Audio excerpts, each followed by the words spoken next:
All right. Oh, I love all the little hearts and thumbs up. So thank you all. You might notice chat is temporarily disabled. I am trying to practice what we preach and recognize that multitasking is terrible for learning, Jared. And I got it from a book I read, which is why we're all here tonight. Huh. Go figure. So, yes, let's start by just saying welcome to Jared. I know these hearts are actually also probably really distracting too, but they're cute and they're not words. Does that matter if they're I pictorial? love them. Keep them Okay. coming. Um, well, let's see. When, I'm gonna go back. I first found Jared. I'm gonna say I found you because you were a guest on a webinar. I think it was a Children and Screens webinar, Yeah. and there were all these other people up there talking. And I was like, it's that guy. I want to talk to that guy. That guy knows what he's talking about, and he's saying things that are sane and pushing back on some of this narrative that we're going to talk about tonight. So I think I just cold emailed you, and you wrote back right away. And the rest is history. I interviewed you for my book. You're in my epilogue. You are my epilogue. I don't know Yes. if you knew that. And for those of you who are first fish, and if you don't know what that is, I can tell you in a minute. But Jared is the one who gave me the metaphor about the first fish. And if you've already read the book, you'll know you reference it in here too. Did you remember that, Jared? Did I reference it? You Oh, I did. do. I do. Yep. I do. I bring the Yes. fish experiment You in. bring the fish experiment in, and there's lots of, I drew little fish in my own copy of the book. Every time I was like, this is see, look, there's a little fish in my margin. So I also wanted to just get on camera how much I've annotated this book, because this is the best way to engage with the text. Is There's that a right, lot going Jared? on in that book. There's a lot going on in that book. So that is how I met and found Jared. We actually only live a few hours away from each other, but have never met in person, and we'll change that soon. But Jared, do you want to? Well, I guess I can introduce myself too. Maybe I should do that. Yes. My name is Emily Churkin. I'm known professionally as the screen time consultant or first fish in chief from First Fish Chronicles, where I write about dismantling EdTech, or re-envisioning what technology and education can and should be. I'm a former classroom teacher myself. I also teach a university seminar at University of Washington, which Jared has been a guest teacher at, and my students absolutely love hearing from him. And I'm also a parent working at the local level to try to advocate for more intentional tech use in schools here in Seattle, where I live. Jared, do you want to give us your little high level? Sure. It is lovely to meet all of you all. Apologies that we can't do this live. I guess this is our new reality, but we'll hug Zoom as much as we can. For those of you who don't know me, it is lovely to meet you. I am Jared. I am a teacher turned neuroscientist. So teaching is my passion. That's all I ever cared about. The only reason I got into neuroscience is because I thought if I knew more about the brain, that's going to make me a better teacher. And I genuinely thought maybe that'd be like a year or two of my life. I'll go back to school, learn this stuff, bring it back to my school, say, here's what it all means. But that has unfortunately ballooned into about close to 20 years now. I've been stuck in academia. Do not go back. I always say it's like a black hole. It's once you're in it, you can't get out of it. It's horrible. So for all my teachers out there, you guys are in the right spot. Stay in the classroom. That's where all the magic happens. And I'm just lucky enough. I get to do what's called translation basically now. I take anything that has to do with learning, neuroscience, psych, AI, behavioral economics, ed tech, you name it. My job has become to kind of synthesize all that, turn that back into teacherese and bring that back to schools, to teachers and students and say, here's what this means for us. So genuinely, thank you guys for coming and hanging out with us tonight. We got a kind of a big topic, but this is really like the culmination of 2 decades being here with you guys. So thank you. Well, and thank you for making time for this. I know the minute I had mentioned to a few people that we were going to do this, we had a lot of traffic and noise. We are almost at 100 capacity. I am realizing what happens if I have a limit and people Oh. can't get in. Um, which I am gonna, when you start doing the slides, I'm my words, I might multitask and try to see if I can't up my Zoom limit so that we don't let anyone out. But we are recording it, so it will It's all come that good. way. It's all good. But really, what we're here to do is talk about your book and some of the lessons from the book, Yeah. the digital delusion, how classroom technology harms our kids' learning, and how to help them thrive again. Um, Amazon, can you buy it anywhere else? Just so we're Soon. We just finally soon. got our bookstore Okay. deal. So give me three Okay. more days on that, and then you can no Great. more Jeff Bezos if you don't want to. I know this is great. And I will pop this link in the chat to it is the Amazon one, folks, but at least you're supporting Jared. Think of it that way. And then what else was I going to say? I think we will leave time for questions at the end. Jared's going to open up with some facts and stats to kind of go from the book, but it's such a readable book. I was saying to Jared before we started, it is so rare to find an academic who understands teaching, first of all, like actually the teaching. That doesn't mean academics don't teach, but you know what I mean? Like the boots on Yeah. the ground K-12 education knowledge that comes from that experience and who can articulate all these ideas in a way that's really palatable. And you do that so well. So, Thank you. yeah, if that's not a pitch for your book that you can put on the socials, I don't know what is. So I'm going to let you start. I am going to troubleshoot a little bit and see if I'm having any Zoom luck. Does that Beauty. sound good? Let you take Absolutely. it So away. Okay. I will take Yeah. over. So we're talking, as you all very well know, ed tech here tonight. Now, good rule of thumb that I've kind of learned throughout history is if you want to change minds, if you want to change people's behaviors, unfortunately, data alone is not enough. There are really two things you need if you want things to change: data, absolutely, and then mechanism. Only once people understand why things are happening the way they do, that usually seems to be when they start to contextualize the data, make more sense of it, and then they actually start to listen. Like my favorite example is always asbestos, right? We knew for decades that if you worked with asbestos, you were probably going to get cancer at far higher rates than people who weren't working with asbestos. We knew that for decades. Nobody cared. Leaded gasoline. We knew if you were around lead, your kids were going to grow up a little sick and a little wonky in the head. We knew that for decades. Nobody cared. It was only once researchers came up with mechanisms and said, you know what, with asbestos, little particles of that get lodged into your lungs, they cause tumors, that's where the cancer starts. Boom, almost overnight, once we had the mechanism, that's when laws come into effect, that's when things change. Unleaded gasoline, when we started to see that it would drip out onto the road, kids would breathe it in, get the mechanism, that's when people care. So what my book tries to do is we go data, absolutely, but then we spend a lot of time on mechanism. Why are things happening the way they are? And then we take a look at how to push back. So I figured tonight, let's kind of take that same path. I just want to start things out by just taking a look at some of the data stuff. It's easier to kind of see the data when we can look at it rather than just me say it. So I'm going to bring up some slides for that, but hopefully that'll only take 5 to 10 minutes. Then we'll get into the mechanism stuff and then we can have a real chat about what the heck is really going on here. So let me pull up share my slides. Oh, and by the way, a hot off the press. I just got a break data literally 10 minutes ago. I was late Oh, to yes. I want to know what this is. You gave me the teaser and I didn't get the and I data. put it in the slide. So you guys are about to get a new bit of data that I've never even spoken about. I just popped into my head. I might be the first to know it. And it is the first, I was telling Emily, the first bit of data I've ever come across that actually makes me mad. So buckle in for this. So here's where I want to start. Future of education. I just want to point out that human beings are really, really good at predicting the future of education. Like, we've nailed this. So here's a couple of examples. Thomas Edison in 1922 said textbooks will soon be obsolete in schools. The motion picture is destined to revolutionize education. Well, turns out the textbook market is back with a vengeance, and this year is projected to be at $450 billion, the highest it's ever been in history. So he was wrong. But okay, that's all right. Don't worry about him, because William Levinson got it right in 45 when he said a portable radio receiver will be as common in classrooms as a blackboard. Well, I pulled 100 schools last week. All of them had blackboards or whiteboards. Only 4 had a portable radio receiver. So he was wrong.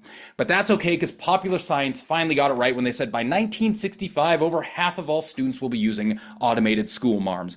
Well, I pulled a group of kids the other day. Exactly 0 of them knew what a school marm was, let alone how you might want to automate one of those. So they were wrong, but that's okay, because Skinner finally got it right. With the help of computers, students will learn twice as much in the same time with the same effort as in a standard classroom. That's the big move. Digital is the future, and we've known this since 1985. Finally, we got it right. Well, not so fast.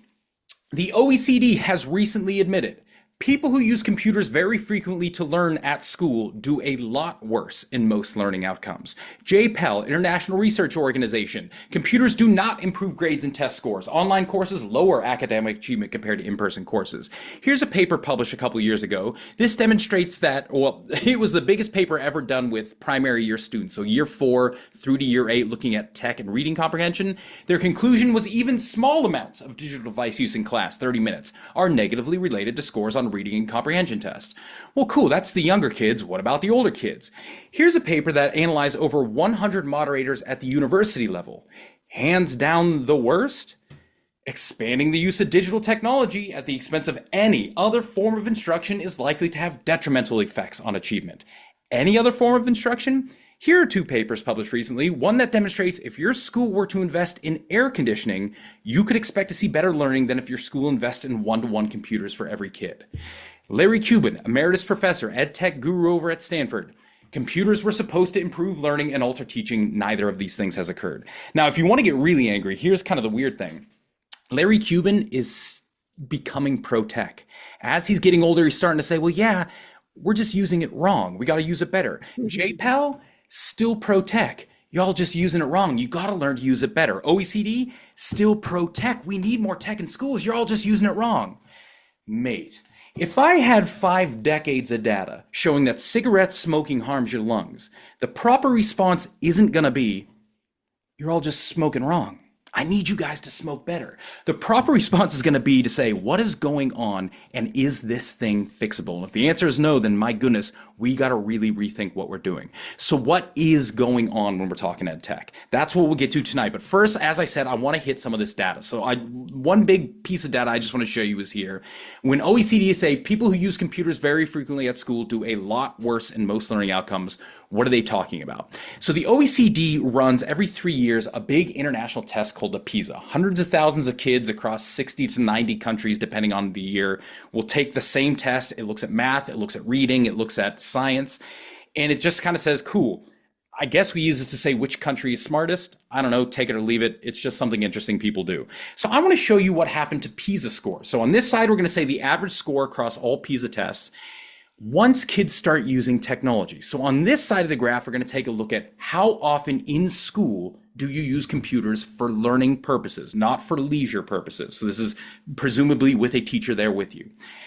Here's the scores from 2012. Uh-oh.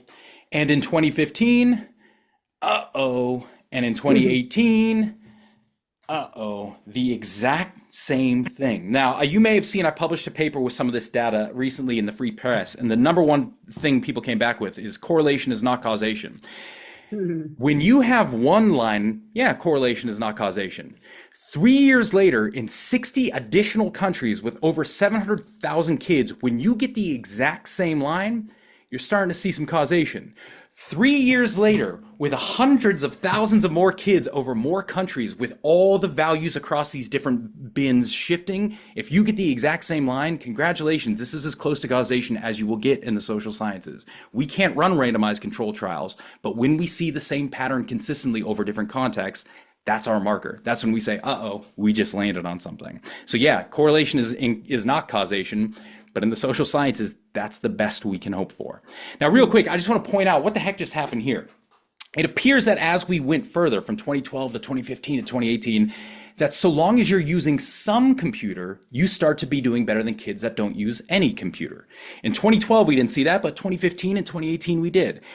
The reason for that is here. What most people don't tell you is in 2015, the PISA went digital. It went from a pen and paper test to a digital test. So what you're seeing is between 2012, 2018, and 2015, between those 3 years, there's no difference in the kids who use it for 1 hour, no difference in any of the other kids, but there is a significant difference in the kids who never use tech. What you're seeing is not a benefit of using tech to testing. What you're seeing is a penalty paid by kids who were never trained on the screen when they're now asked to sit on a screen and do a test. So this doesn't show you that moderate computer use is great. This shows you that if you've never used a computer and then someone asks you to use one, there's going to be a little bit of a learning curve there, which is totally fine. That shouldn't be shocking to anyone. But I just never forget, and I always point out, the highest score in PISA we've ever seen was from kids who have never used a computer when they took the test on pen and paper. That's the biggest take home I ever see from that. Don't worry about this graph. I just want you to know that on standardized tests, we've seen that exact same measure across the board. PISA, TIMSS, PEARLS, here in the US, NEEP, SATs, anytime we track computer usage, you will see the same general graph.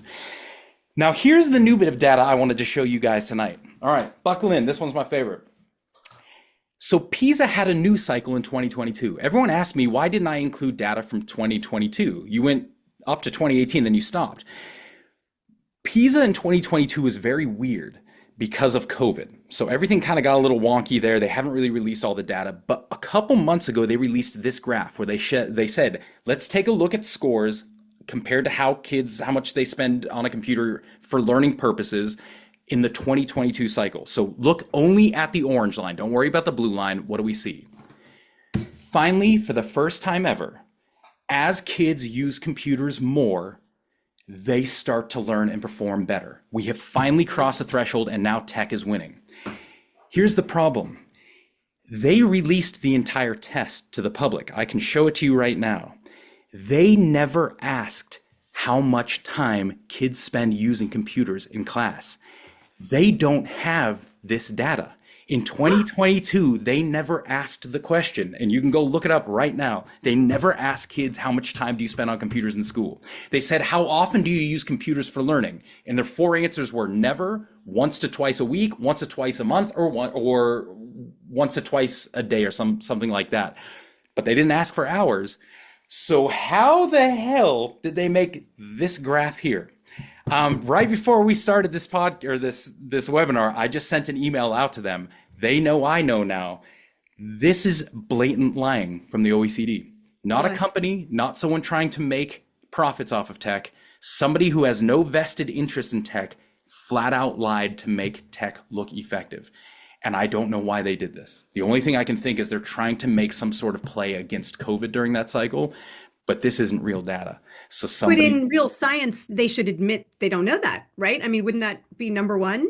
Oh, how they even made this graph, I cannot for the life of me figure out. This means nothing. Wow. This is like if I imagine I said, here's a graph of all my students and their height. And you're like, did you ever measure their height? I'm like, no, don't worry about it.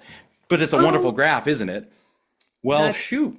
I don't even know how they extrapolated from other years, if that's what they're going to say. So keep an eye on this, because I'm going to be poking into this over the next couple of days. Hopefully I'll have a post. Is there going to be a press on this as like a, yay, look, it works? That's what people started telling me. They said in 2022, OECD reported that computer use helps up to 14 points for every hour. I'm like, what are you talking about? And so somebody showed me this graph and I'm like, where did they get that? So I went through the entire test, went through every questionnaire. This data doesn't exist. So I don't know. You all tell me. You can see why I said this is the first bit of data that makes me mad. Everything else is data. I don't like computers any more than the next guy, but none of it is blatant lying. It's just poor interpretation. Wow. Your guess is as good as mine. Wow. Now, last thing I want to hit you with is just people say, okay, testing data is testing data. What about actual classroom practices? What about learning? This is when we go to the hard research. This is when we go to academic and in situ studies. Whenever you look at research, in the social sciences especially, what you're really looking out for is what's called an effect size. This basically tells you how powerful something was. So in medicine, let's say I invent a drug. If my drug has no effect, we say that is zero. It has a zero effect size. If it helps whatever I'm trying to help, you start to get a positive effect size. And the higher the positive effect size, the more I'm helping what I want to do. But if my drug is hurting you, then we start to go into negative effect sizes. The higher the negative, the more I'm harming you by taking it. So you've kind of got this scale. Usually we say -1 to +1. It can go beyond that, but that's usually where you sit, from really bad to nothing to great. So where does EdTech sit on this? When we take a look at all the research over the last X amount of decades, EdTech tends to have an effect size right around 0.29 positive. So this is where EdTech comes out and says, we're having an impact. Buy our product. Put me in your schools. We are working. Not so fast, my friends. The effect size scale from -1 to 0 to +1, that works in basically every science except for the social sciences. Education specifically we do not use the same scale. We cannot. In education, the biggest problem is that everything works. Kids, human beings, we learn from everything. We can't not learn. So if you use a screen, I'll learn from it. If you use a book, I'll learn from it. If I use a pencil, I'll learn from it. If you use a rock, I'll learn from it. In fact, John Hattie, he's an educational statistician, recently analyzed 350,000 effect sizes when it comes to learning and education. Over 95% of them were positive. The only ones that were negative are exactly what you'd think: prolonged illness, death in the family, divorced parents, those things can push you negative, but literally everything else works. So if we use 0 as our baseline in education, basically you can do anything and you're going to be fine. So we don't use 0 as our baseline in education. We need a different baseline that says this is average and you need to be above this if you want benefit. Anything below this is bad for learning. So what is that baseline in education? If you ask Hattie, he'd say it's around 0.42. He said that's the average of all the effect sizes. So if that's average, then you want to be above that. If you just look at year-on-year growth from kids, they grow about 0.44 standard deviations, all things considered. So if you really want to boost learning, you probably should be above that. And the guy who invented the effect size measure, he says 0.5. He says you need to be above that if you want to see actual impact in a classroom. But let's be nice to EdTech. Let's use 0.42, the lowest, the easiest one. Go back. Does that number look good to you now? That's the trick. If you don't know how educational research works, you will buy that as an effect size that's powerful and meaningful. But once you understand how research really works in our field, that is harming learning compared to nothing, compared to just general learning and teaching. And when you start to break it down, and by the way, oh yeah, somebody said, well, you're probably cherry picking your data. That value includes 21,000 studies. No one's cherry picking anything. This is just what it is. And if you want to kind of break that down into moderators, distance learning sits at 0.23, one-to-one computers, 0.16. That's about as bad as you're going to get. Using tech with disadvantaged students, 0.18. So people who say tech is going to somehow bridge the learning gaps, no, it causes a wider divide. The have-nots will always suffer compared to the haves in this one. Literacy 0.33, math 0.33, science 0.24. The only two realms where we've seen EdTech can be said to benefit education is intelligent tutoring and learning disorder remediation. Those two are above the level we need it to be. But we can talk about, there's a huge caveat with both of those, but we can talk about those later. In the book. Wait, can you go back one slide to those first list of specifics? Because I think this is actually extremely important to highlight. I mean, distance learning, we could certainly connect that, I'm imagining, like to COVID, right? Remote learning, which that's where we did most of that research and we said, well, shoot, that didn't seem to work. Well, and to be fair, as I've said, like, spring of 2020 was like the lifeboat we needed to maintain the connection to the teachers we'd had all year, but a lifeboat isn't long-term, housing. You can't live in a lifeboat, right? Like it worked, we needed in that specific period. The one-to-one CPUs, you're talking the one-to-ones, Chromebooks, iPads here. I'm talking about the 88% of school districts in the US who give their kids computers. That is one of the, and if you look closely, that is the single worst effect size we have. That's why I'm bringing this back up, because it seems like of all the things you could do with technology and education, giving kids one-to-ones is actually probably one of the worst. If you do anything, I'd say don't do that. If you need tech in schools, it's don't give them to kids and say, enjoy your year. Because that one doesn't be good for us. That's really good. Okay, I'm glad. Now, will you then on the next one when you talked about intelligent tutoring? I think would you define what that is and then extrapolate on those very clear caveats you write about in the book? Bingo. So intelligent tutoring is basically those programs now that adapt to kids working on it. So like, let's say it asks you a question, what's 1 + 1? If you get it right, it asks you another question that's harder. But if you get it wrong, it's going to ask you one that's a little easier. And it's just going to kind of home in on where you're at. Right. The problem with intelligent tutoring is it works only in a very narrow window of learning. Right. So basically it will work in very specific fields. So spelling, yes. So if a field has a very clear right, wrong, yes, no answer, you might be able to bring it in. Math, spelling, maybe grammar. But if you want to use it beyond those fields, so history, sociology, English, comprehension, writing, it's going to have no idea what the heck is going on there. Which brings you to the second point, is intelligent tutoring is really good at what we call surface level learning. Yes. So all learning starts at the surface. Surface is when you get your basic information. Right. It works there. That's not where learning is supposed to end. No. You now go push into what we call 3 different levels of deep learning. Yeah. Those intelligent tutoring have no clue, because that's all about how are you manipulating and playing with that information. Right. Computers, unless they are given a clear output, a clear ending, they have no idea where to push you depending on what you say. Which leads to the third big problem with it, is the transfer effect. The more your kids use intelligent tutoring to learn their basic information, they will be tied to that tutoring program in order to access that information later. It Right. becomes incredibly hard for them to move that knowledge from the computer into the real world. So the more you use it for basic knowledge, even, the more you're basically saying, okay, so long as you think about like a calculator. If you learned Hmm. math on a calculator, you will now need a calculator for the rest of your life to do deeper math. It's the same Hmm. here. If you use a computer to do that basic learning at the front with an intelligent tutor, you will Right. always need that machine if you want to keep using that information to go deep. So you've basically Now we tied kids to one context. which is problematic on so many levels. Mm, One thing I think that you're saying that we will hear oft in the ed tech industry jargon is this idea of personalized learning, right? That we can yeah. tailor, customize, meet each child's needs, which sounds great. But when I started teaching in 2003, personalized learning was the name of the game. Yeah. We didn't have one-to-ones. We didn't even have laptop carts at that point. Personalized learning meant I, as a teacher, knew what each student needed and I met their needs where they were. Yeah. I grade 20 essays. Each one's different because it's going to be based on which the student previous lesson after, right? Like, because we know our students. So this is a recapture again, right, of a phrase that's been around for a long time. But Yeah. do you see this becoming problematic with like push for personalized learning, blurring that very clear single specific narrow thing about intelligent tutoring? Like, It's yes. So the personalized is where the intelligent tutoring is going to come in. right. But as we've seen, you've got two issues with that. As one is, I think exactly, you make a great point.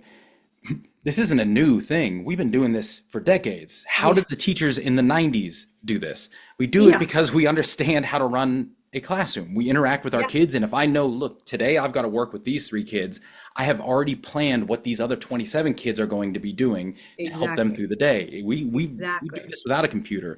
My fear is that we've come to rely on it so much Yes. that a lot of newer teachers, especially, couldn't even recognize that that's possible to Yeah. analog cater to Right. different student needs.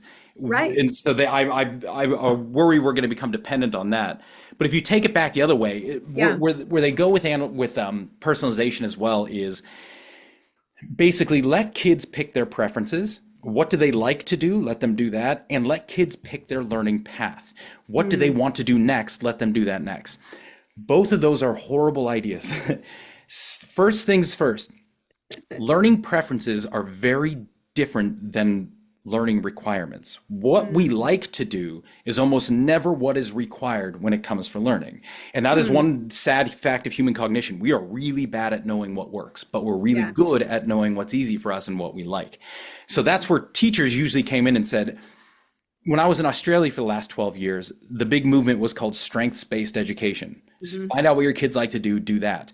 And my argument was always a K through 12 education is by definition a weaknesses-based Oh, system. If right. I find out what you're good at, my job is to push you on what you're not. That's the Oh, key to a yeah. broad, a generalized K through Right. 12 education. If you love Right. football, you don't need me to show you any more football. I'm going to show you baseball. And you're going to say, I Right. don't like it. I'm going to say, good, because when you're older, you're now going to know both things, and that's going to make your life a little bit better.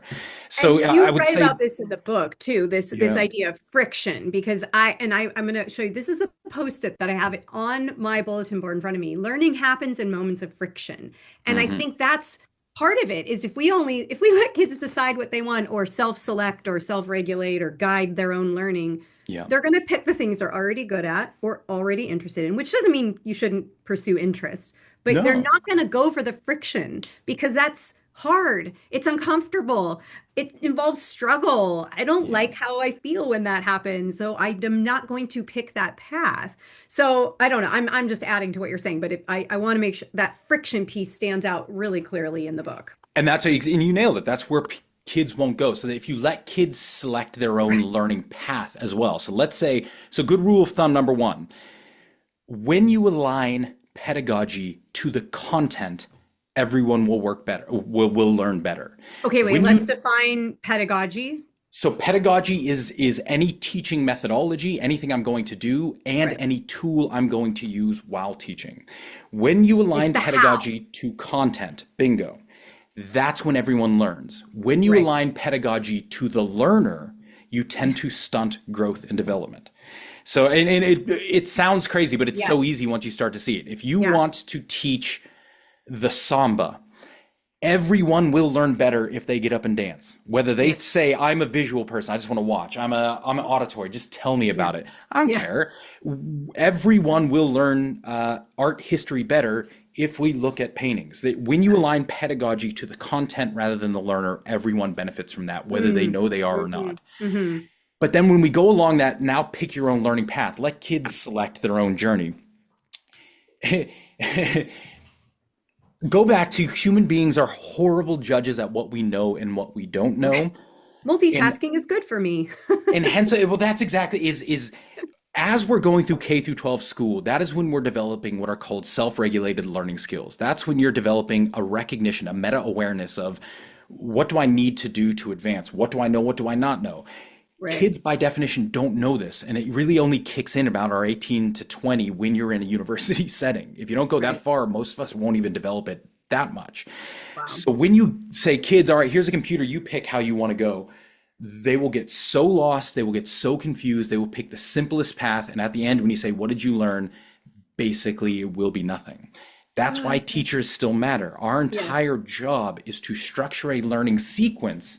That's what a curriculum does, and that's what we teach through to Right. say, if you want to get to level B, you first have to clear level A. I know you don't like it, but trust me, don't do that. There will be no level B for you. Right. Right. So all Right. these kind of like, I call them the EdTech myths, the things that Yes. push EdTech forward. Here's what learning is, are so far removed from what learning truly is Right. that the entire core foundation of the EdTech movement is basically wrong. Their understanding of learning is so wrong that Yeah. their tools and how they build their tools by definition are going to fail because they're Right. using the wrong paradigm when it comes to Right. what it means for development. And that, I mean, that's the very scientific, logical backing for why it's bad. The other piece that I would add to this is that the business model of the tech industry, I mean, I always say big tech is ed tech. They are the same exact industry doing the same exact things, relies on user engagement and time on device. By definition, as your book proves, children spending more time on computers does not improve learning, but it certainly improves engagement statistics that Yeah. ed tech companies need to show evidence of use that my product is good, right? Or my product is being used, not necessarily Yeah. good, right? And And so so what do that, we do? We yes, redefine learning as engagement.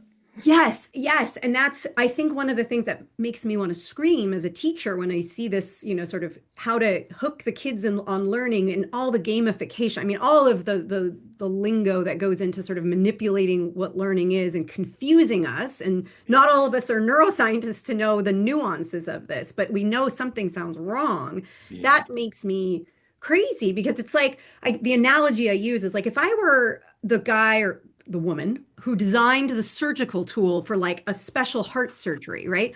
Let's say I designed that surgical tool and you were having open heart surgery. Would you want me to come into the operating room and tell the surgeon, excuse me, surgeon, I made the tool. I'm going to operate on Jared because I built that tool. I know how to do the surgery. Absolutely not, right? But that's what it feels like as an educator to have a tech company Yeah. who are, for the most part, not trained educators come in and say, this is how you're supposed to teach. This is what learning is now. That makes me crazy. And you'll see they're going to start saying, and they already are. They're going to start saying we are aligned to the science of learning. Yes. And now, don't Talk get me about wrong. that. Yeah. I am a learning scientist. Yeah. I one of my first labs was called the Science of Learning Research Center. I'm sweet. There is the real science of learning, and then there's what we have right now, which is this really weird translational bit Yeah. about how does the science of learning translate into practice. And so basically Right. what you'll see is when they say we are aligned with the science of learning, they really mean about three things. One, we're going to be doing recall instead of retrieval, or excuse me, instead of recognition. Awesome. Two, we're going to be interleaving things. Not actually really good at beginning learning, so I don't like that. Three, we're going to space learning out because we know that's how the brain learns. Those are three principles of the science of learning. They're absolutely true. I love that EdTech is going to fall on them. I teach a master's program in the science of learning, 36 hours of teaching, pure ass teaching. That doesn't include lab Right. time or anything else. I mention spaced learning once, recall twice, and I never talk about interleaving. 36 hours of science of learning, they have condensed into about 3 bullet points and said, there we go, now we're following. No, there's a lot more to learning than just these little Speaking of baby cherry principles. picking, yeah, right, And so right, that's right. where it don't when they start to say we're aligned with science of learning, they by all means they're starting to take some of this, but man, it is much bigger than that, and that is what teachers have always been great at. We Yes. understand pedagogy, and through our experiences we start to understand learning as well better than Yeah. they ever will. Even if we might Right. not have the fancy word Right. for it, we Right. can tell you what's going to happen better than they ever will. Right. And just this is how I always think of it. Curriculum is what we teach. Pedagogy is how we teach it. Yeah. And And that, that's by the way, that's one of the big apologies. When people come at you and say, look, ed tech is ubiquitous. yes. Because it's everywhere in the world, you need Yeah. to teach it at Yeah. school. Look, I got no problem with that argument. To be fair, there's a lot of ubiquitous things we completely don't teach in school: driving, drug use, sex, divorce, yoga, Legos. The Yeah. world is full of things that we don't bring into school because we know school is only one aspect of learning. Man, you Right. got family, you got kids, Right. you got friends, Right. go to town. Right. Let's say, okay, we do need to teach tech. That's where the curriculum pedagogy argument comes from. Yeah. To say that we need to teach technology is fine, but somehow that has morphed into we need to teach every skill through technology. Right. That's a pedagogy issue. To say I need to teach it curriculum, Right. cool. To say I need to teach through it, pedagogy. Now you're telling me how to do my job. Get out of here. So I go back to the car. Yeah. If you assume that we need to teach kids how to drive in school, cool. That's curriculum. I'll make a driving class. That is very different than saying we now need to teach every class through a car. You need to do math in the driver's seat. In You the need to car. do English while making a hard left Right. turn. Right. Right. Nope, that's pedagogy. So what we teach and how we teach are two very different Yeah. things. And I think that's one, somehow that argument has completely coalesced into one single thing with ed tech. And it's like, Right. no, I'm not saying don't teach tech. I'm saying don't Right. teach math through tech. But Right. if you want to teach Excel, bring out a computer, go to town. Right. And I think this is mostly parallel. The distinction that I make is that tech ed is not ed tech, and Yeah, that we yeah. need tech ed. And not it's a little bit different because what I mean by that is we should teach children technology skills. Like the number of kids who, for example, are given a one-to-one but never learn how to type. I mean, to me, this is Surprise. seems like a baseline skill before you hand someone a computer, someone being a child. And I wrote this throughout the book as well. Skills before screens, skills before screens, skills before screens. Because again, could a typing skill like a word processing, learning to edit, final draft work? Of course, a computer makes a lot of sense for that. But if you've never learned how to type, that is a useless tool. I'll take you further. If you've never learned how to write, don't start there. If you've never learned how to edit, don't start there. If you never learned how to organize, don't Exactly. start there. Exactly. Scaffold. Technology, Yeah. by and large, is a tool for production. It is Right. there for experts to offload hard tasks and make our jobs easier. It is not there for learning. Right. Friction. And once Friction. you conflate performance with learning, that's when things go Right. haywire. So Yeah, what a that's a lot of really good it's point. called the expert blind spot. A lot of these designers Mhm. as adults, they're like, well, math, this is how I do it. That's how they should do it. They forget what it took to achieve expertise. And Right. that path of learning is very different Yeah. than the path of production once you know how to do something. And it's That, so yeah. I think your spot on is skills before screens. And I think this is going to be a big because I'm going to push back on something else you said too, just a little bit. Yeah, please. Digital literacy, and this is one no one believes. So I didn't even put this one in the book because no one buys it, but I'll show you the data. It's there. I kept it in the references if anyone is interested. The more kids have used and trained on computers at school, Mm. the Hmm. lower their digital literacy has become. Yeah. If you track over the last decade and a half, the percentage of kids who are digitally literate, the percentage of kids who are highly digitally literate, it's going down Hmm. significantly. Hmm. And if you track how often they're being trained on and use computers at school, that is going up significantly. So we've Mm. got this real problem that everyone's like, man, they're Yeah. worse at computers now than in 2013. maybe we need to teach them more about computers. But I will push back. Is that because it's internet connected? No, what it is it's the mistake of what literacy means. Okay. People assume that digital literacy means you know how to use a tool. I'm pen Hmm. literate because I know how to use a tool. The operative Yeah. word is literate. Literacy is an understanding of patterns, an understanding of Uh-huh. themes. How do ideas fit together? You Got become literate when you can see beyond the tool and then manipulate new ways to it. use it. Okay. So, one of the weirdest things is when we try and teach kids a tool, this goes back to the transfer issue, they will become tied to that tool. Right. But we understand that they would never be able to use anything beyond that tool. So go to a tools-based education. Think about like a TAFE or what do they call them here? ITTs, technical institutes. Yes. Yes. If you go study welding for 2 years, you're going to be really good at welding. We will not assume that you're now also going to be really good at plumbing because we know, no, I taught you this tool, I didn't teach you those tools. Yeah. And if the field of welding somehow evolves and they now use different tools, we also know that your training is going to be obsolete because you Right. only learned how to use those. Right. That's what's Right. going on with kids in tech. When we train them on today's tools, hey, how do you survive TikTok? How do you handle Facebook? They will use today's tools fine, but as soon as those tools evolve, they don't have the underlying patterns, the underlying knowledge to evolve with it. They never got literacy. So it's a Mm. very kind of weird rule of thumb. If you Hmm. teach a kid a tool, they'll be able to use that tool. But if you teach a kid how to think and learn, The then they'll be skill. able to use every tool. I don't disagree at all. I don't disagree at all. Yeah. And Yeah. so And I think that's another area where this gets very kind of muddied and nuanced if you're not clear about it, because it's, yeah. and, we can say the word skills, but what skills are we talking about, right? Like, Are we you talking know, about pure repetition? I know how to press those buttons you showed me, or are we talking about a right, deeper understanding? And right. that's where, if you want digital literacy, believe it or not, the biggest irony we've ever seen is the key to digital literacy and the key to adaptability to an uncertain future. Yeah. And you could, by the way, how silly is that? That these people who are like, we need to teach kids to use computers, otherwise they won't get a job, are the exact same people who 2 minutes later will go, we don't know what the jobs are going to look like in the future. So what the hell are you talking about then?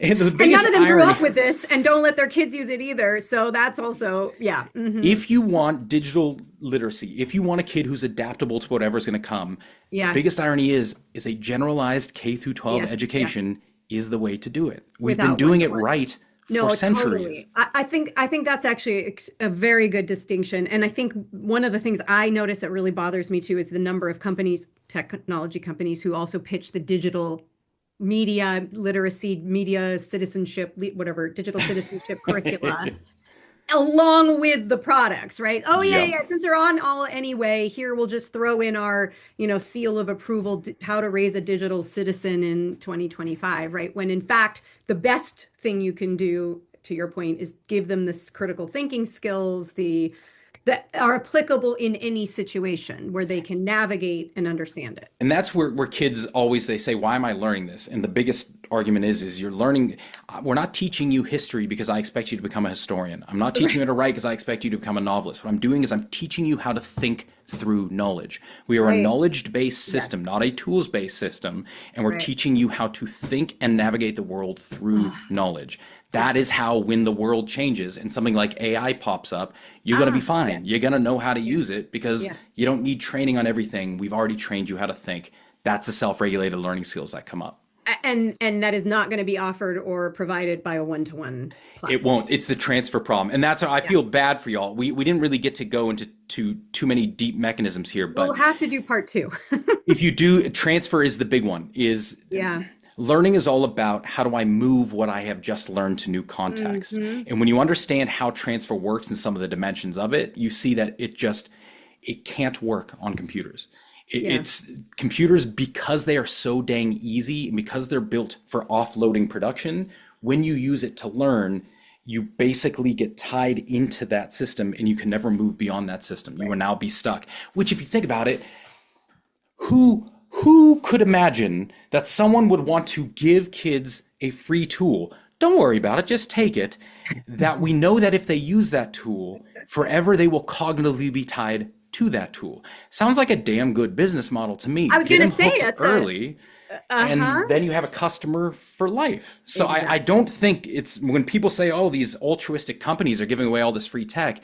No, I think they're It's pretty much not. aware of the fact that if you learn on these tools, you're stuck on those tools. And so Yeah. now, and anyone who grew up with a Mac and is still stuck on Macs and is like, I don't even understand PCs, or vice Yep. versa, you're seeing that's it. That's Yeah. Right. exactly Right. Right. what The the transfer cradle to issue is. career marketing.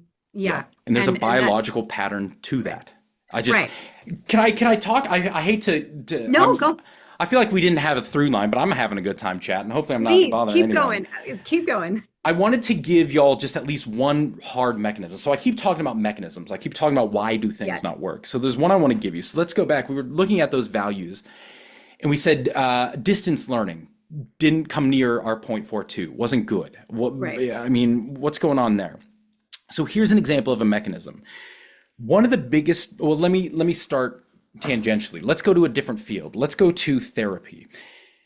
So the very first digital therapy bot, and I'm talking about like psychological clinical therapy, Right. was created in the 1960s, 66. It was a computer called Eliza. And basically it worked just like AI does today. You type a question, it spits something else at you. I'm sad. Why do you feel sad? My boyfriend broke up with me. Oh, how's that making you feel? Sad. That was a bad example, but you know how it is. Yes. Everyone said within a year, that's it. Flesh and blood therapists are dead. They're gone. We have a tool that's going to do everything at scale. Yeah. Right. Congratulations. Right. Well, cut to today, there are more flesh and blood corporeal therapists now than ever before in Right. history, and Right. we are still 3 to 5 times better at our job than even the best AI is today. So that ain't even close. So why? What happened? It turned out everyone was mistaken. When we say therapeutic relationship, the operative word isn't therapeutic, it's relationship. The biggest driver in a therapeutic relationship is the tie between the therapist and the patient. In fact, some Yeah. people argue over 90% of outcomes is due to that relationship. Yeah. And there's one aspect in particular that matters most. It's empathy. An Hmm. empathetic relationship between a patient and a therapist drives outcomes. Cool. Now, why does this matter?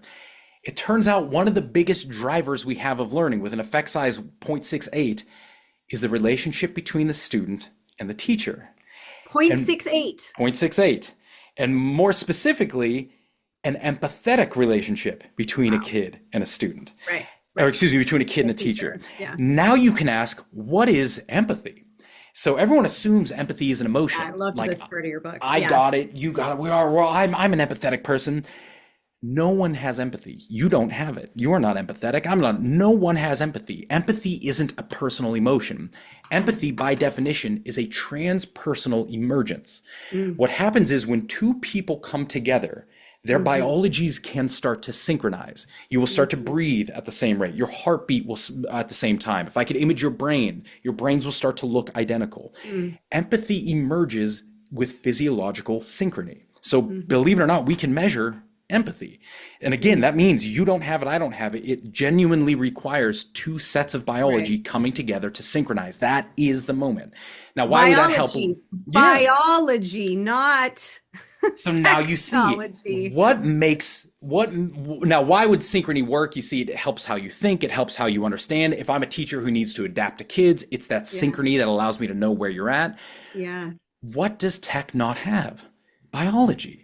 So by definition, you will never be able to empathize with a screen, with a computer, especially not with an AI chatbot. We Yeah. literally cannot do it. It's not better Right. software. It's not give me 10 more years. Until they start making computers out of human components, it ain't ever going to happen. You So read rewind the Frankenstein. clock. If one of the biggest drivers of learning is an Yeah. empathetic relationship, and you cannot have that with technology, then do you start to see why when I say mechanisms, I'm not just saying these tools are bad Yeah. today. Right. These tools are against the 150,000 years Homo sapiens sapien has been evolving. We Right. have very specific patterns that Right. do not gel with these machines.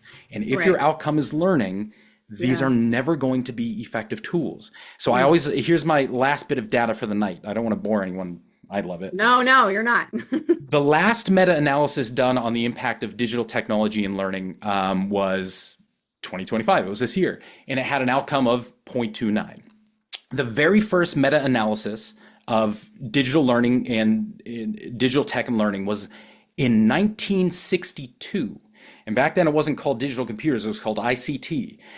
1962, guess what the effect size was in that meta-analysis? 0.29, exactly the same as now. Mm. 60 years we've had to Wow. improve these machines to make them faster, better, stronger, and it has the exact same impact on learning today as it did Mm. 60 years ago. But have I'm a going to lot more paraphrase. There's dollars. a great educational researcher. His name is Dylan William. He's the guy who invented, well, didn't invent, coined the term formative assessment. That guy. Okay. Oh, yeah. He says digital technology is the revolution we've been waiting for 50 years, and we're going to Yeah. wait for 50 more. It's Right, right, right. never going to happen. And it's Okay. not because we're not working hard enough. It's because Right. once you understand the biology and how learning works, you'll see these Hmm. tools simply are not aligned with that process, and they never can be, Right. unfortunately. Yeah, no, this is very helpful. It's, I mean, and again, to go back to what I said earlier, it's not aligned with child development. It's the business model, right? It's how companies make money. You mentioned AI, and I also did turn on the chat. If people, Yeah, we have yeah. 7 minutes, so if people want to pop in some questions, I did want you to speak to AI. I think one of the things, it's not that we know AI, as we know AI doesn't have biology and can't empathize with a child, but a child doesn't know that. And so the harms of a child engaging with an AI chatbot that will make them feel like they're being understood is extremely dangerous. Do you Yes, want to and say that's anything? in Stephanie. It kind of feeds right into Stephanie's question, which is in the chat. It says it seems like chatbots are mimicking empathy in a way that's good enough for some to become hooked on, and that's what kids are doing. Great, great. Here's a cool kind of rule of thumb. If I were to show you guys a picture of a sun, a lot of you will feel warmer. Oh, I You will love this. psychologically you will start to feel warm, but you will never get a tan because the mechanism isn't there.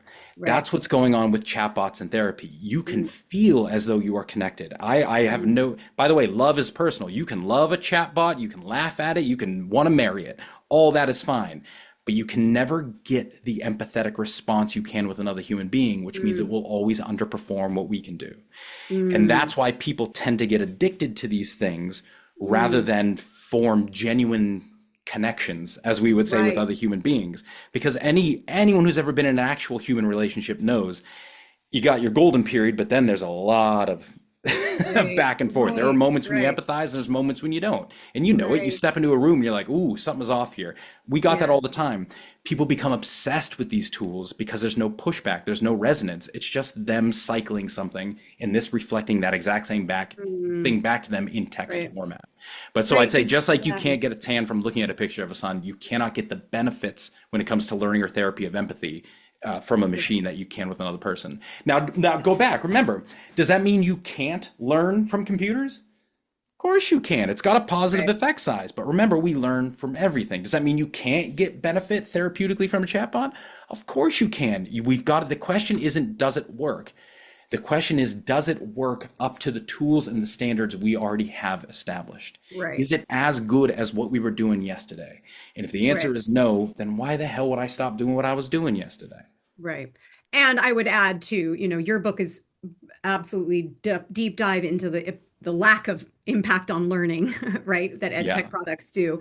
I would add there are sort of two other major categories that we have to take into consideration when we're talking about ed tech products in schools. One is safety, right? Not Mm. just what kids can access in terms of porn and violence and extremist content, and all of this stuff that comes with internet access, but also data mining and data collection and being Yeah. sold to third parties. And you allude to that in parts of the book too. Those are all equally deserving of their own books. I mean, there's Yes. that much going on. So one of the things that the groups that we run in distill this sort of benefit, or when you're deciding to use an ed tech platform or product in a school, to answer the three questions: is it effective? No. Is it safe? No. And is it legal? Currently, the way the data collection works, no. So until all three are yes, products shouldn't be in school in the way It's that a they currently dangerous. are. It's a Right. dangerous. Right. So I don't I want to, that frame is important. I think that's a helpful frame, especially for school administrators to know and have in mind. Oh my gosh, we have so many questions. Jared, what's your time frame? I can Oh, go I'm another. happy to stick around for a bit. Don't you all don't Okay. got to run away. Let's I'm. let's go through a couple of these. We'll go for another 15. If folks need to hop off, that's fine. We're recording, so you can come back and catch the Q&A later. I If you think sneak away, thank you guys for coming and hanging out. That was I hope I didn't bore you yes, our too much. late night over there on the East Coast. I know we had a bunch of people tuning in, so thank you. Gosh, oh, I want to go through all of these. So iReady, is that an example of, do you know iReady?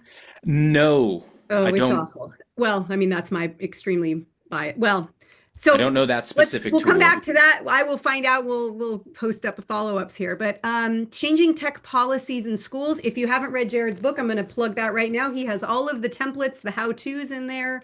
Um, district using chatbots to teach language. You want to say anything about that? Like, Yep. So go back to the in apologies. I don't want this to sound like a sales pitch, but we do the entire. So there's one whole chapter on applications for parents, one whole yes, chapter on applications for teachers who are forced to keep using this, and then yes. one for larger leader district level stuff. So that's where there are paths you can take to say, cool, we're not going to do this Whole overnight. What are the section. steps we Yeah, need to kind of go yeah. through? And we've kind of Amen. laid that out as much as we can.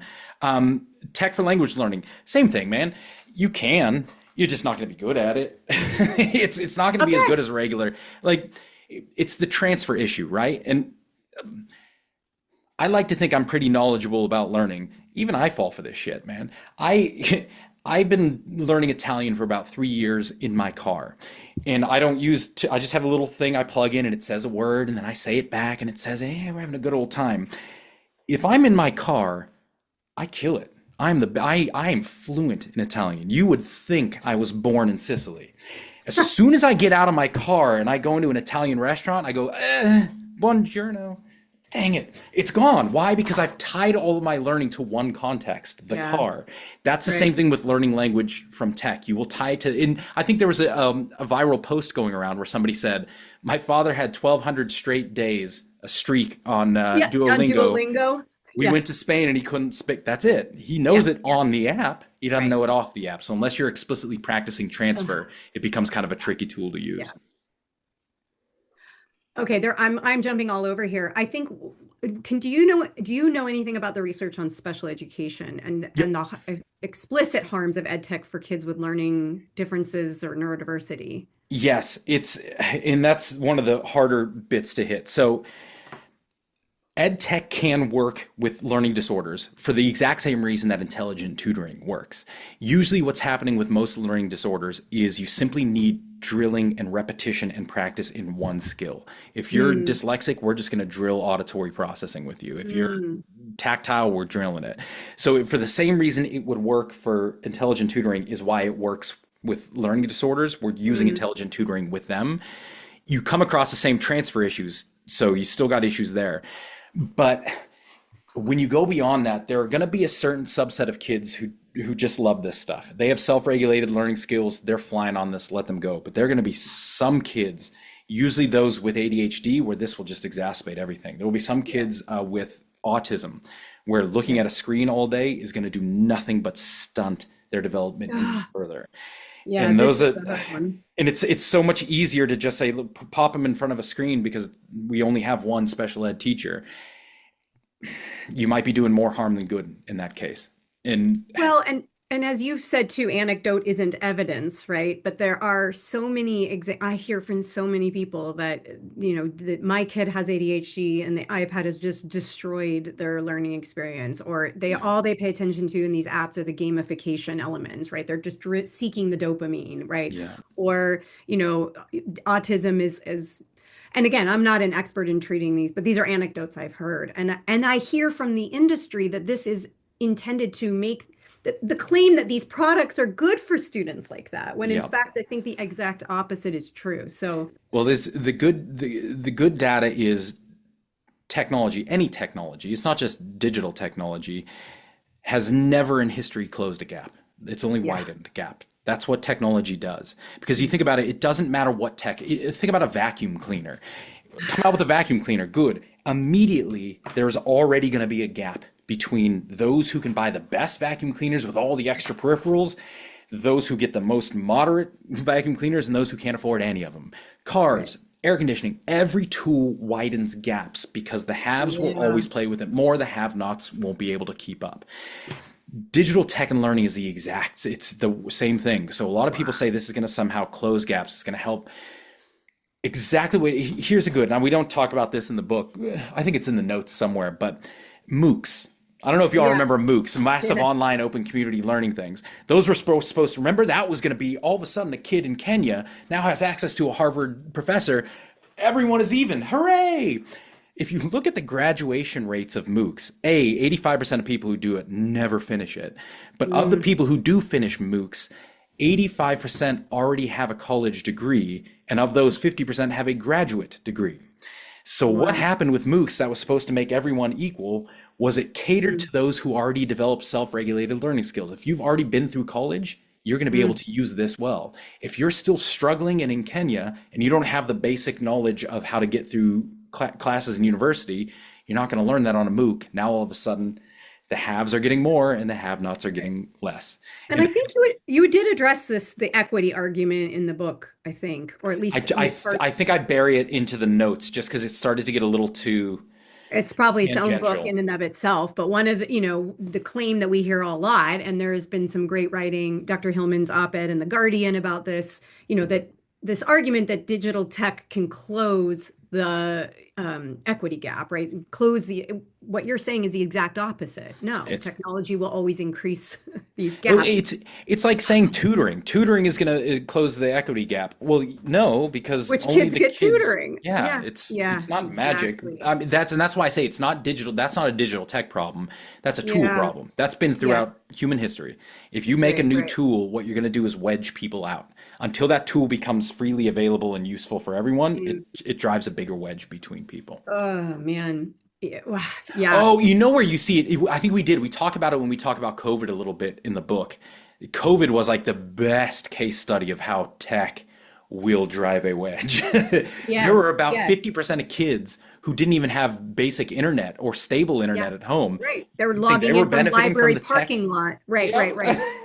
Well, or even within that, an example like when we got the laptop for remote learning from the public school, in order to even log in, my son was told he had to consent to all these terms and conditions. He had to literally check this box. Yeah. And I was like, what is this consenting to? Right. I am the Mm. parent that reads all of it. And I didn't, it was just a box, but nothing else. So I said, if I don't check this, what happens? You can't use a computer. Well, how can he log in for remote learning? So I said, well, we'll use our own device, right? Already there's an equity question, right? I can provide a Yeah. better quality device. I can put different controls on it. I know what he's using. Guess what? The district has said now you can't use your own personal device in an effort to, democratize. It's madness. So anyway, I could go off on that. What do you say to the? I think you may have also said this. And by the way, this book has an excellent list of the myths that you get and how to bust these myths. And one of them is, well, tech is here to stay. Tooth fade's out of the tube. Horse is out of the barn. Technology is not going anywhere. I don't think you or I are advocating for no technology. We're advocating, well, at least, I mean, I think we both are safe, effective, legal seem to be kind of the bare minimum, Yeah. but that's Look, not what's happening. one of the best things you can do is go back to the computer lab. We Yes, had I computers agree. in school. It was I just know. what happened was because it was in its own area, now teachers had to be incredibly deliberate with how they used it. They had to Right. check it out. They had to make sure no other teacher That's what needed. we did. When And my that's why when seventh grade English, we had to sign up on the laptop cart. Wednesdays at, second period, I needed the laptop I cart. always say, Yeah, man, if I got to get my kids up and traipse them across school, I better have a damn good reason for doing that. exactly. And that's Yeah. where it's not that you don't use it. You just put controls on it that make it so deliberate Yeah. that you now, Friction. yeah, you use it because you really, that is your last option. I always Yeah, say, look, I agree. a good rule of thumb when it comes to tech is something is going to be better than nothing. By all Hmm. means, you have a kid with a specific learning disorder who cannot engage with learning outside of tech. Of course, you use tech. I'm not an idiot. You're an F1 driver and you can't close down Monaco to practice your laps. Of course, you use tech. Something is better than nothing. There's a pandemic and you close schools. Something is better than nothing. But if you ever have the choice between two somethings, you now have to pick the something better aligned to your ultimate goal. Right. And if Right. your ultimate goal is learning, that something is almost never going to be tech. You're Right. going to have Right. a hard time The proving that that's teacher. the better tool. Right. Right. Right. Do you know, I know somebody on here mentioned I think it was it Finland, Sweden, like countries or states or examples where where schools, I should say, have Yeah. rolled back. And can you talk a little bit about those and how that worked or how they got there? 2022, 2023, might even be 2024. It was more recent than I'm giving it credit for. Sweden rolled back tech. So no tech in elementary, no tech in middle school, a little bit of tech in high school in a Mm. computer lab. Finland, I thought it would have been last month. We're going to come on board. We'll see what happens with them, but it's happening. All I just say is just keep an eye on those countries. Those Mm. countries are Mhm. going, and it's going to be real hard to see it on the first round of standardized testing. So gosh Yeah, darn it, I wish I could this just too. Yeah, yeah, implant go. this. So on these international tests, things like the PISA, they do a process called renorming, which Mm. basically every year they reset all the values to make it look equivalent to the year before. So imagine a group of kids take a test this year and they get 20. Next year, the same group or new group of kids takes the same test, but they get 10. All they're going to do is give them a bonus 10 points to make their 10 equivalent to their 20. Yay. So they're going to do the same thing with Sweden. They do the same thing country by country, test by test. So you'll see small growth there, but we won't be able to see how big it's going. Where you're going to Right. see better outcome is going to be their well-being measurements, their happiness metrics, their I don't even know if you want to say work metrics. We have ways of covering it up in the learning world, but you're going to see it across the board where those kids are happier. They're not as as depressed. The medication rates have gone down. Diagnostics of ADHD have gone way down. Yeah. We're going to see it in those kind of proxy elements, and those are going to be the signs that congratulations, that means they're learning more. That's kind of Yeah. the end all be all Right. of that. Right. I, I see all these and I'm trying to condense, paraphrase a little bit too. I think, Yeah. AI to as it, I mean, t students shouldn't be using it, but how are the whole like as a teacher to grade papers that are written by AI. Yeah. I've also had the experience where my daughter's teacher was told by the district to use AI to assess student writing, to which I thought just put the computers in one room and let them just do this because the kids are using chat to write it. How Okay. talk about that? As a I mean, teacher, and yeah, there's an entire chapter on this in the book. Use AI. You're an adult, do what you got to do. Do not let me talk down to you about that. But I will say this, if you're a teacher, we exist for basically one reason, to interface with our students. That means assessments have to be written by us. I yeah, know if I have you read something and I don't know what to ask you about that thing, don't make them read it. I better have a very clear goal of what I need you to take away from this assignment. right. When we do this work together, here are the three things I need you to really take away from it. I'm checking for understanding. We need to then assess, we need to mark those assessments, and we need to offer feedback. Because here's the biggest joke. So you guys have all heard of formative feedback.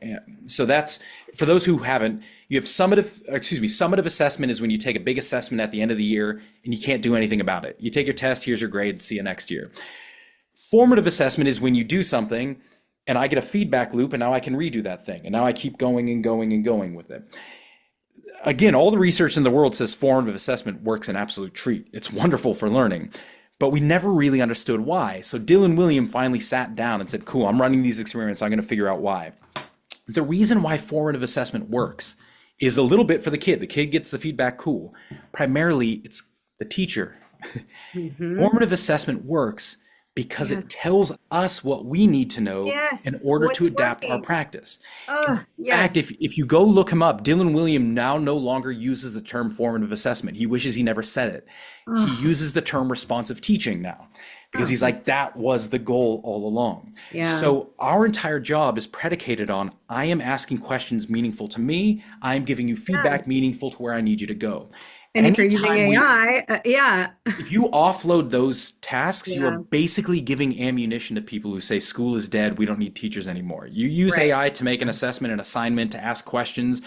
Yeah. You're basically Oh, saying, I don't need to be here anymore. That's why I typically say, man, do what you got to do. But if you use AI to write emails to parents, go to town. You use AI to make a flyer for a party, I don't care. That's a waste of my time. You use AI to interface between you and your student, that's the mistake. And that's where yeah. we Right. inadvertently tell the world that school is done. We Well, don't need and to be here anymore. maybe you at the higher ed level too can some of my university students were telling me this. I would allow them to turn in their reflections papers handwritten, which was Yeah, yeah. fascinating. Nobody's had to do a handwritten paper in years, especially at higher ed. And I would then, and sometimes they would take photos, upload it, and then I would print them off because the idea of reading a paper on the computer to give feedback in a comment box absolutely blew my mind. Because like I was like, that's not feedback. I don't want to do that. I hate reading online. So I would print them off, write feedback, and hand them back. And this spring, my students were like, this is the first piece of handwritten feedback I've gotten at university. Yeah, yeah. First time. And I couldn't believe it. I should believe it. But I was like, what? This is about me knowing you and seeing what your takeaways are. And there's so much in Yeah. your handwriting. And I think you read about this as the novelty, right? The diversity of it, what each student brings me is something different. And whenever we try to standardize education, and again, yes, I believe we have to assess and measure and check for certain things.